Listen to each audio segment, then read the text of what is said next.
Okay, so the Imam settles in Kufa.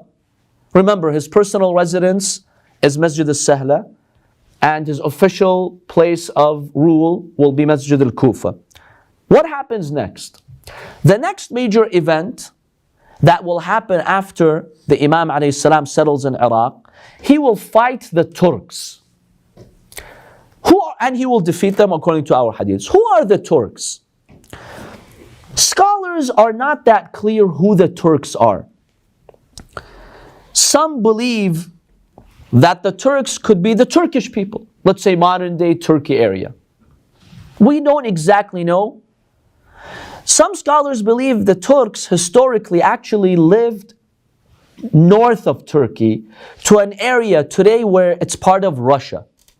So some scholars believe the Turks that the Imam will fight and he will defeat because they will try to mobilize forces against him are the people in modern day Turkey. Some scholars believe no, it might be a reference to Russia. Russia will, or whoever will live in Russia at the time, will try to interfere. The Imam alayhi salam will send a strong army and he will defeat them. So this is the next major thing that happens. When the Turks are defeated, the Imam alayhi salam now marches towards Palestine. So the Imam alayhi salam with his people, with his followers, goes west towards Sham. At this point, the non-Muslims are not involved yet. It seems from our ahadith, they're watching. Something, important is happening. This Mahdi has reappeared from Hijaz and then he settled in Kufa. They're concerned, but they're not directly involved yet. They're watching. So he goes to Sham. At that point, Sufyani still exists in Sham.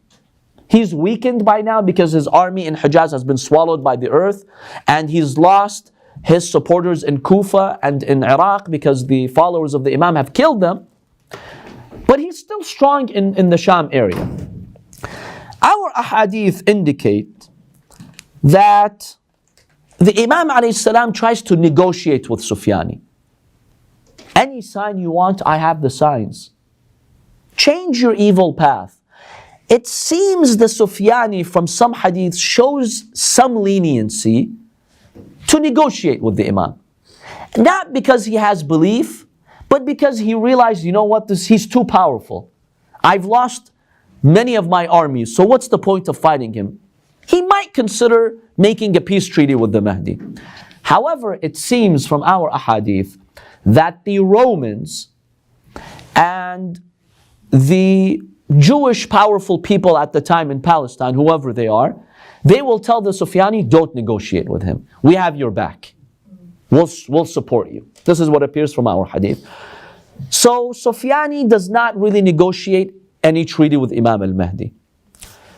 So the Imam alayhi salam, he sidelines him, and the Imam manages to bring himself to Palestine.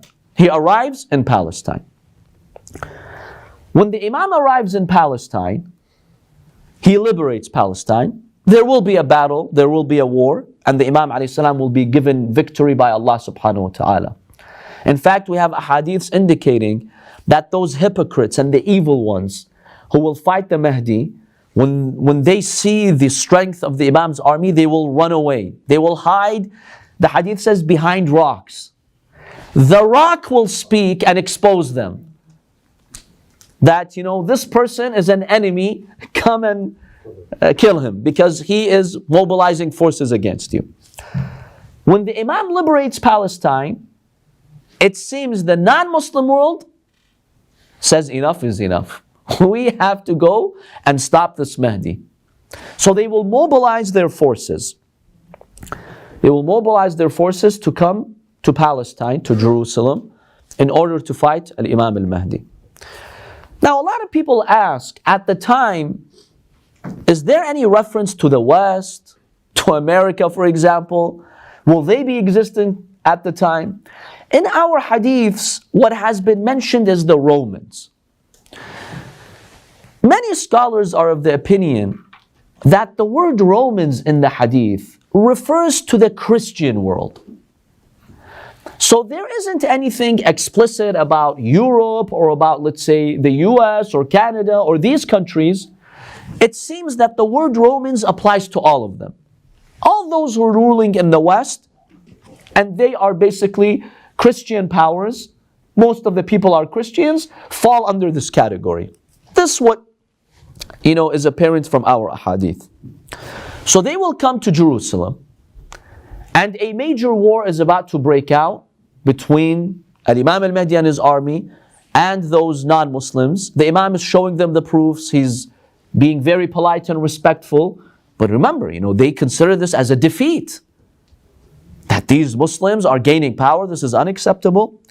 So at that time, a hadith from Imam Ali ibn Abi Talib alayhi salam states, once the Mahdi enters Bayt al-Maqdis, Jerusalem, and he prays on a Friday, وَقَدْ أُقِيمَتِ الصَّلَاةِ, on that Friday, he's about to pray, نَزَلَ عِيسَى ibn Maryam alayhi salam. Jesus, son of Mary, will descend from the heavens. And the Imam alayhi salam even describes his physical features. It's beautiful.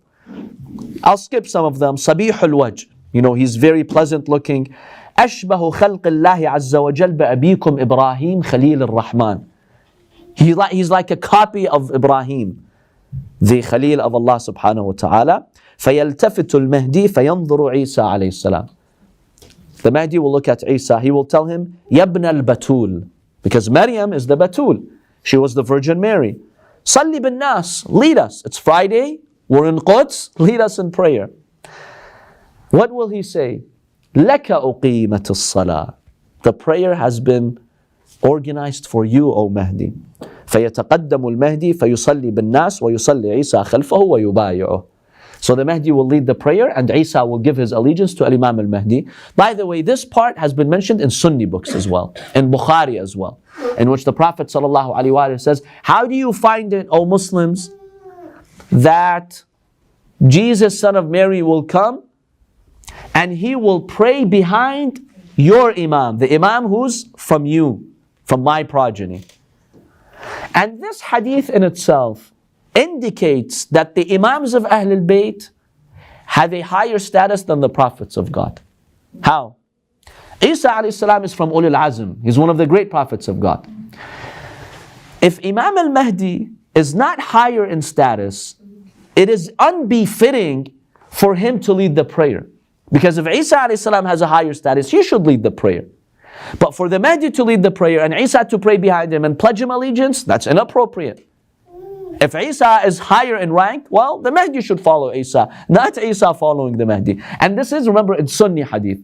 This is one of those other proofs that the Imams of Ahlul Bayt are higher in rank than the other prophets of God, except, of course, Prophet Muhammad sallallahu alaihi wasallam. So it seems that Isa alayhi salam pledging allegiance to the Mahdi averts a major war with the Christians and with the non-Muslim world. Because the masses, the people, will stand by the Mahdi and they will pressure their governments to support the Mahdi. Now, the hadith states, once this happens, the Mahdi will make a truce with the Romans, which is understood as the Western powers or the Christian world. He will make a truce. When they see his power, when they see Jesus, son of Mary, came down, the governments themselves, it seems they resist the Mahdi. But the masses and the people are with the Mahdi. Their hearts are with the Mahdi. So they're stuck. They're like, okay, we need time to figure out what's going on. So they accept a truce with the Mahdi. Now there are many hadiths about this. The Sunni hadith comment on the truce with the Romans, that the Mahdi will make a truce with the Romans. It seems from a number of traditions that the truce will last 2 years. After 2 years, when the Western powers, or let's say the Roman powers, to be more accurate in the hadiths, when they see that people from all around the world are flocking to the Mahdi, and he's gaining power and strength, and he's being aided by Jesus, and the whole world is basically submitting to him, they're like, you know what? We need to do something. So after 2 years, they break that truce.